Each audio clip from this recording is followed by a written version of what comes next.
Assalamualaikum warahmatullahi wabarakatuh. Struktur lapisan bumi.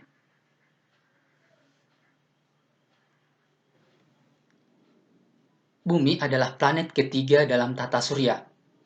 Bumi merupakan planet yang bisa ditempati makhluk hidup. Bumi tersusun oleh 3 lapisan, yakni lapisan inti bumi, lapisan selimut bumi, dan lapisan kulit bumi. Lapisan bumi mirip dengan struktur telur. Cangkang telur sebagai kulit bumi, putih telur seperti mantel bumi, sementara kuning telur sebagai inti bumi.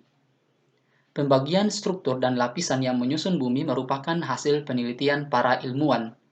Lapisan-lapisan bumi dapat diketahui dengan mempelajari sifat-sifat fisika bumi, yakni dengan metode geofisika. Kalian bisa lihat di gambar ini adalah gambar struktur bumi. Yang paling atas ini adalah crust, yaitu kerak bumi, kemudian mantel atau selimut bumi, outer core itu adalah inti luar, dan inner core itu adalah inti dalam. Yang pertama yang akan kita bahas adalah kerak bumi atau litosfer, biasa juga disebut crust. Struktur penyusun bumi bagian paling luar adalah litosfer atau kerak. Lapisan yang disebut dengan kerak atau litosfer ini memiliki kandungan atau susunan dari beberapa unsur kimia, seperti silikon, oksigen, besi, natrium, kalsium, kalium, dan juga magnesium. Kerak bumi terdiri dari kerak benua dan kerak samudra. Kerak samudra mempunyai ketebalan sekitar 5-10 km, sedangkan kerak benua mempunyai ketebalan sekitar 20-70 km. Penyusun kerak samudra yang utama adalah batuan basalt, sedangkan batuan penyusun kerak benua yang utama adalah granit, yang tidak sepadat batuan basalt. Kalian bisa perhatikan gambar ini adalah ilustrasi kerak benua dan kerak samudra. Kerak benua itu ada di benua-benua yang ada di permukaan bumi, sedangkan kerak samudra itu ada di samudra-samudra yang ada di bumi. Jadi, apa perbedaan kerak benua dan kerak samudra?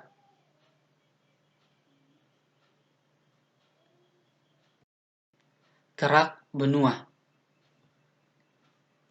Kerak benua adalah kerak bumi yang ada di bawah benua-benua di seluruh dunia. Kerak benua memiliki berat jenis yang cenderung lebih ringan dibandingkan dengan kerak samudra. Hal ini terjadi karena material penyusun kerak benua berbeda dibandingkan dengan kerak samudra. Penyusun kerak benua adalah SiAl atau silika aluminium. Silika dan aluminium memiliki berat jenis yang jauh lebih ringan dibandingkan dengan mineral yang membentuk kerak samudra. Namun, implikasi dari material penyusun SiAl ini adalah tingkat keasaman yang tinggi. Oleh karena itu, gunung api yang terbentuk karena kerak benua cenderung memiliki magma yang bersifat asam dan kental. Kerak benua cenderung memiliki ketebalan yang lebih tebal dibandingkan dengan kerak samudra. Ini disebabkan oleh berat jenis yang lebih rendah, sehingga dapat lebih mengembang. Secara umum, kerak benua memiliki ketebalan 30 hingga 40 km, bahkan lebih tebal lagi untuk kerak-kerak yang berada di bawah gunung. Kerak benua memiliki umur yang sangat tua. Penelitian terakhir menunjukkan bahwa kerak benua bisa memiliki umur lebih dari 1000 juta tahun. Kerak benua disinyalir bisa memiliki umur yang sangat tua ini karena tidak mengalami penghancuran dan regenerasi yang cepat, seperti kerak samudra. Karena beratnya yang ringan, kerak benua umumnya terangkat ke atas dan tidak hancur ketika bertabrakan dengan kerak lain. Kerak samudra. Kerak samudra adalah kerak bumi yang ada di bawah samudra-samudra di seluruh dunia. Kerak samudra memiliki beberapa karakteristik yang berbeda dibandingkan dengan kerak benua. Pertama, material penyusunnya berbeda. Jika kerak benua disusun oleh mineral SiAl, maka kerak samudra disusun oleh material SiMa, silika, magnesium. Material ini memiliki berat jenis yang lebih tinggi dibandingkan dengan kerak benua. Silika dan magnesium memiliki karakteristik mineral yang bersifat basa, sehingga magma yang berasal dari kerak samudra cenderung lebih cair dan bersifat basah. Kerak samudra memiliki ketebalan yang cukup tipis, jauh lebih tipis dibandingkan dengan kerak benua. Secara umum, kerak samudra memiliki ketebalan hanya sekitar 6 hingga 10 km. Hal ini diduga disebabkan oleh berat jenis kerak samudra yang jauh lebih tinggi dibandingkan dengan kerak benua. Oleh karena itu, kerak tersebut akan cenderung termampatkan ke dalam volume yang lebih kecil. Namun, karena berat jenisnya yang tinggi, bisa jadi beratnya sama walaupun volumenya jauh lebih rendah. Kerak samudra juga memiliki umur yang jauh lebih muda dibandingkan dengan kerak benua. Rekahan tengah samudra yang menyebabkan kerak samudra memiliki umur yang lebih muda. Kenapa? Karena kerak samudra senantiasa dihancurkan dan dibuat kembali oleh rekahan tengah samudra tersebut. Berbeda dengan kerak benua yang relatif statis di atas benua.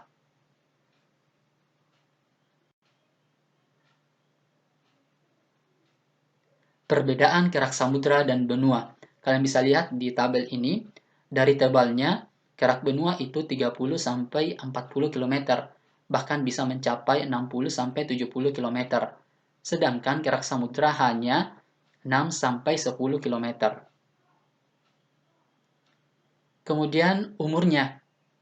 Kerak benua umurnya tua, di atas 1.500 juta tahun. Sedangkan kerak samudra umumnya muda, di bawah 200 juta tahun. Kemudian massa jenis. Kerak benua ringan, rata-rata 2,6. Sedangkan kerak samudra berat, rata-rata 3,0. Kemudian sifat batuan. Kerak benua warnanya cerah, silika, aluminium, dan batuan granit. Sedangkan kerak samudra warnanya gelap, silika, magnesium, dan batuan basalt. Astenosfer atau mantel bumi. Lapisan yang selanjutnya pada bagian bawah dari litosfer adalah astenosfer atau mantel. Mantel bumi merupakan lapisan paling tebal, yakni mencapai ketebalan sekitar 2.900 km. Lapisan ini memiliki kegunaan sebagai lapisan pelindung inti bumi. Berdasarkan pada lapisan penyusunnya, astenosfer adalah terdiri dari dua kategori, yakni mantel luar dan mantel dalam.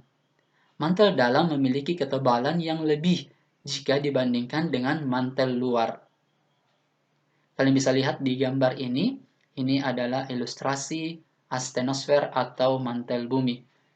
Kalian bisa lihat di paling atas itu adalah kerak bumi atau litosfer, di bawahnya adalah astenosfer.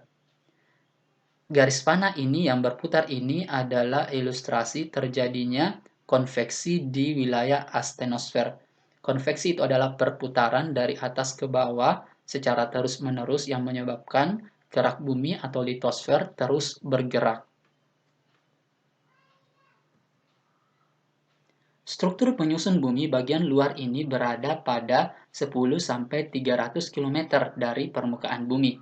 Suhu yang terdapat pada astenosfer bagian luar ini mencapai 1.400-3.000 derajat Kelvin. Lapisan ini tersusun dari logam yang sudah mengeras. Kemudian astenosfer bagian dalam berada pada jarak 300-2.890 km dari permukaan bumi. Temperaturnya mencapai 3.000 derajat Kelvin. Material yang menyusunnya berupa logam yang cair.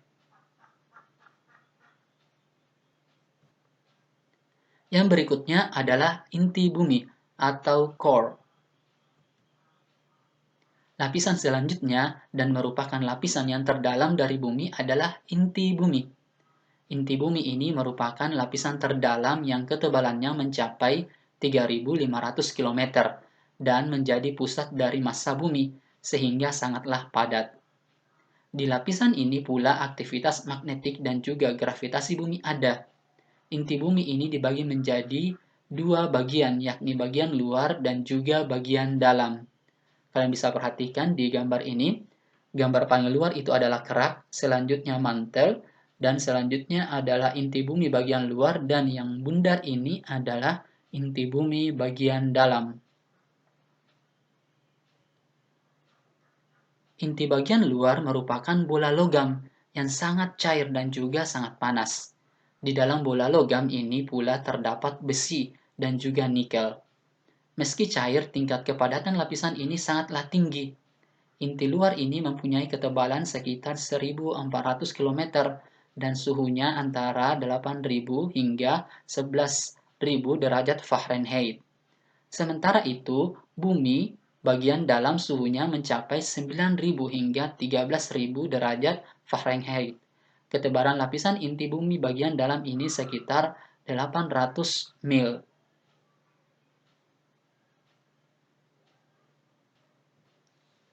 Inti dalam bumi adalah bagian paling dalam, yang berbentuk bola padat dengan jari-jari sekitar 1.220 km, menurut studi seismologi.